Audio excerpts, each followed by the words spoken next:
Baik, selamat pagi semuanya.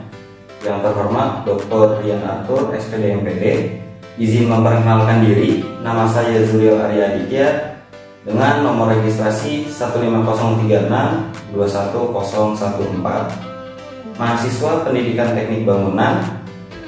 Di sini saya ingin membuat simulasi pembelajaran dan video pembelajaran untuk memenuhi tugas ujian akhir semester mata kuliah strategi dan media pembelajaran. Baik, anak-anak, untuk pertemuan kali ini kita akan melanjutkan pembelajaran mengenai jenis-jenis fondasi. Tentu bukan hal yang baru lagi, di mana fondasi merupakan suatu elemen yang penting di dalam sebuah konstruksi bangunan. Karena dasar utama pada konstruksi bangunan, kekuatan, kekokohan itu tergantung di dalam bagaimana ketepatan dan juga pematangan yang terencana di dalam fondasi tersebut.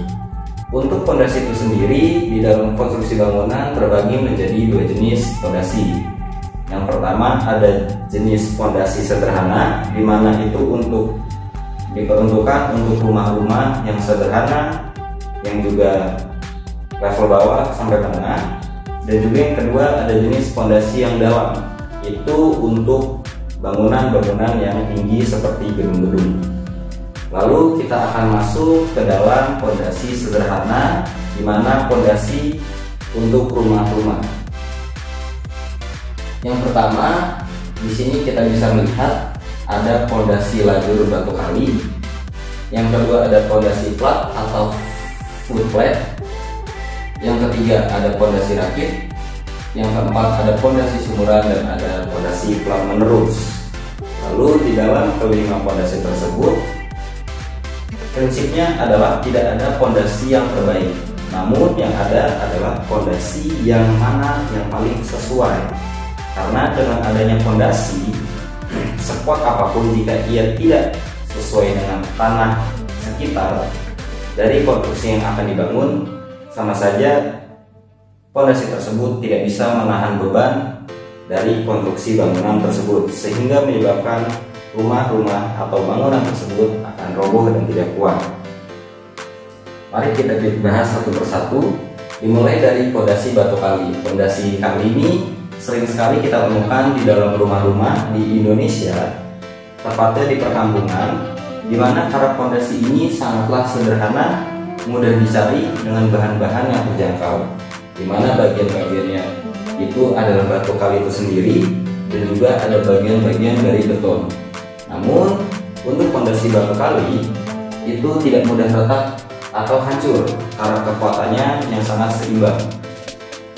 Adukan yang dipakai di dalam fondasi batu kali minimal satu bagian semen dari bagian pasir 1:6. Jadi ibaratnya semennya itu 1 sendok, pasirnya 6 sendok. Dan harus mempunyai kekuatan tekan pada umur 28 hari minimal 30 meter cm². Jika kita hitung, kita akan masukkan rumusnya yang nanti akan saya berikan. Lalu yang kedua ada fondasi flat atau foot flat. Fondasi flat menopang beban struktural, maka diisyaratkan terbuat dari konstruksi beton bertulang dengan mutu minimal K175. Fondasi telapak digunakan untuk mendukung beban titik individual seperti kolom struktural. Dan fondasi flat ini dapat dibuat dalam bentuk melingkar dan persegi. Jadi untuk fondasi flat ini terkhusus bisa dibentuk ke dalam dua model. Yang pertama model melingkar dan yang kedua model persegi. Dan jenis fondasi ini terdiri dari lapisan beton bertulang dengan ketebalan yang seragam. Tetapi fondasi flat juga dapat dibuat dalam bentuk bertingkat jika fondasi yang dibutuhkan untuk menyebarkan beban itu dari kolom lebih berat. Jadi jika kita maksimalkan dari kedua bentuk fondasi flat tersebut bisa dibentuk lingkaran persegi, jika kolomnya itu berat dan ternyata lebih berat dari yang diperkirakan, kita bisa membutuhkan fondasi flat dengan bentuk yang berbeda. Lalu yang ketiga ada fondasi layak menerus atau sebutnya dalam bahasa bangunan continuous footing. Fondasi ini juga disyaratkan terbuat dari konstruksi beton bertulang dengan mutu minimal K175. Bentuk fondasi ini merupakan pengembangan fondasi plat karena antara fondasi plat yang satu dengan yang lainnya itu terlalu dekat jaraknya. Jadi jika tadi yang sudah saya sebutkan di atas adalah fondasi plat, itu terlalu dekat jaraknya, sehingga muncullah fondasi plat menerus untuk menahan bangunan-bangunan dengan kolom yang jaraknya sangat jauh.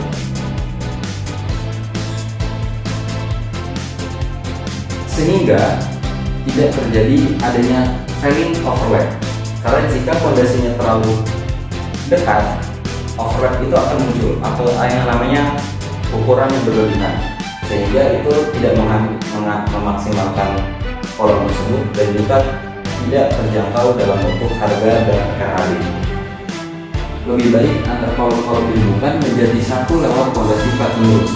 Jadi jika fondasi plat itu diperuntukkan setiap kolom yang tadinya 4 kolom harus ada 4 fondasi plat, dengan adanya fondasi plat menerus dalam 4 kolom yang sejajar bisa kita satukan dalam satu fondasi plat menerus. Yang terakhir adalah fondasi sumuran. Fondasi sumuran digunakan apabila tanah dasar yang baik agak dalam letaknya. Di dalam tanah terdapat gangguan yang menghalangi pelaksanaan pembuatan fondasi, sehingga fondasi sumuran juga dapat digunakan jika ada bahaya penggurusan tanah di bawah dasar fondasi oleh arus air, dan dasar sumuran harus benar-benar pada lapisan tanah keras. Jadi fondasi sumuran itu diperuntukkan jika tanah-tanah yang dasarnya itu tidak baik dan letaknya sangat-sangat tidak strategis. Contohnya itu bisa bekas rawa, itu mungkin bisa bekas genangan air yang dimana tempat-tempat tersebut itu rawan sekali adanya pergeseran tanah. Lalu muncullah fondasi sumuran. Jika kita lihat bentuknya, fondasi sumuran itu mempunyai dua tiang penangkal dan membuat tiang penyangga ini telah yang dibentuk yang atau yang kita sebut sumuran, dan di atasnya terdapat plat jembatan, sehingga jika ada tanah-tanah yang kurang kuat, sumuran atau tiang penyangga inilah yang akan menjaga untuk menahan beban-beban struktural dari atas. Kita masuk ke dalam fondasi dalam yang diperuntukkan untuk gedung-gedung tinggi. Jika kita bisa lihat, ini adalah bentuk tiang-tiang pancang. Atau mungkin kalian pernah bisa lihat sendiri di mana ada gedung-gedung pembangunan mall, pembangunan Transjakarta atau LRT, MRT. Pasti kita sering melihat adanya pembangunan tiang seperti ini yang nanti akan dipalu dengan alat berat. Oleh karena itu, ini adalah disebut fondasi tiang pancang. Karena bentuknya tiang dari pabrik sudah dibawa ke tempat tersebut, lalu dipancang menggunakan alat berat. Fondasi tiang pancang adalah jenis fondasi dalam. Dari jenis fondasi dalam yang biasa kita jumpai pada konstruksi darat maupun konstruksi laut. Jenis fondasi ini digunakan apabila jenis strukturnya bersentuhan langsung dengan rawa, air, dan juga tanah yang memiliki daya tanah dukung itu sangat rendah. Jadi jika di sebuah konstruksi bangunan mempunyai lapisan tanah yang sifatnya sangat lemah, seperti mungkin bekas sawah, mungkin dia bekas rawa, atau mungkin bisa bekas sungai, kita menggunakan tiang pancang atau mungkin yang kita sebut dengan fondasi sumuran. Namun bedanya jika tiang pancang ini ukurannya lebih besar. Mari kita lanjut. Fondasi ini bertujuan untuk menopang beban di atasnya, lalu meneruskan beban tersebut melalui tiang pancang. Berdasarkan jenis perpindahan bebannya, ada yang meneruskan beban dengan tahanan ujung atau yang disebut end bearing, dan ada juga yang meneruskan beban melalui kulit dari tiang pancang itu sendiri atau friction pipe. Jadi jika kita lihat, berdasarkan jenis perpindahan bebannya, ada yang meneruskan beban dengan tahanan yang ujung, end bearing. Itu artinya dari ujung atas sampai ujung bawah tiang pancang dia akan menahan beban tersebut. Yang kedua, ada beban melalui kulit tiang. Jadi jika kita lihat ini kan satu panjang, lalu kulit-kulit tadi sampingnya, itulah yang disebut oleh friction pipe. Dan disitulah adanya konstruksi-konstruksi yang kuat untuk menahan beban-beban tersebut. Dan berdasarkan jenis bahan yang digunakan, pondasi tiang pancang terbagi menjadi beberapa jenis. Yang pertama ada jenis tiang pancang kayu. Tiang pancang kayu merupakan tiang pancang yang berbahan dasar kayu. Biasanya dapat diambil di hutan dan kualitas yang bagus. Biasanya kayu akan diberi pengawet agar tidak mudah lapuk, lalu ujungnya akan diruncingkan agar ketika dipancang dapat dengan mudah menembus lapisan tanah. Dan ada pula yang memberikan sepatu pada pancang ini agar ketika bertemu dengan bebatuan yang keras, pancang ini masih bisa menembus bebatuan tersebut. Jadi bisa kita bayangkan di dalam suatu pondasi tiang pancang yang dimana ini mempunyai panjang kurang lebih 5-7 meter atau mungkin 10-15 meter, itu terbuat dari kayu. Yang tadi saya sebut bisa dari hutan dengan kualitas yang bagus, sehingga pengolahannya itu dilanjutkan dengan diberi pengawet.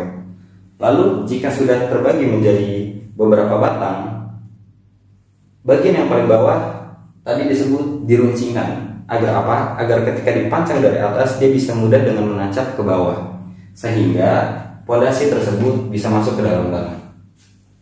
Lalu yang kedua ada tiang pancang beton. Tiang pancang ini berbahan beton dan biasanya tiang pancang ini sudah di dalam kondisi jadi. Yang tadi saya sebut, ia sudah dibuat di pabrik lalu dibawa ke dalam sebuah lokasi konstruksi tersebut, di mana kondisi awalnya ini dicor di tempat yang sentral lalu dikirimkan ke tempat konstruksi. Biasanya tiang pancang pelacetan ini buat menggunakan penguatan, biasanya dibuat untuk tegangan lentur selama proses distribusi. Jika kalian pernah belajar mekanika teknik, itu diajarkan bagaimana kita menghitung kuat lentur dan kuat tekan, sehingga bagaimana caranya tiang pancang beton ini dibuat dari pabrik dan hingga di lokasi bisa langsung ditanam tanpa adanya survei, tanpa adanya analisa tanah. Itu sudah dihitung mekatekniknya di pabrik tersebut, sudah disurvei di mekanik tersebut, dan sudah sesuai dengan standar nasional Indonesia. Oke, sekian jenis-jenis fondasi yang sudah saya jelaskan. Berikutnya kita akan membentuk kelompok, dan kalian bisa mencari fondasi-fondasi di sekitar rumah. Cukup fondasi-fondasi sederhana saja, bisa di dekat rumah kalian atau di dekat-dekat proyek-proyek bangunan yang sedang dibuat. Cukup kalian foto, lalu kita akan analisa bagaimana caranya pengaplikasian fondasi tersebut dan apa kegunaannya dan untuk apa digunakan. Kita akan membuat kelompok kecil untuk membahas fondasi tersebut agar kalian bisa terjun langsung, dan juga saya akan menganalisa bersama dengan modul yang akan saya kasih nantinya, dan kita akan membahas pertanyaan dengan forum grup discussion. Baik, sekian dari saya. Selamat pagi semuanya.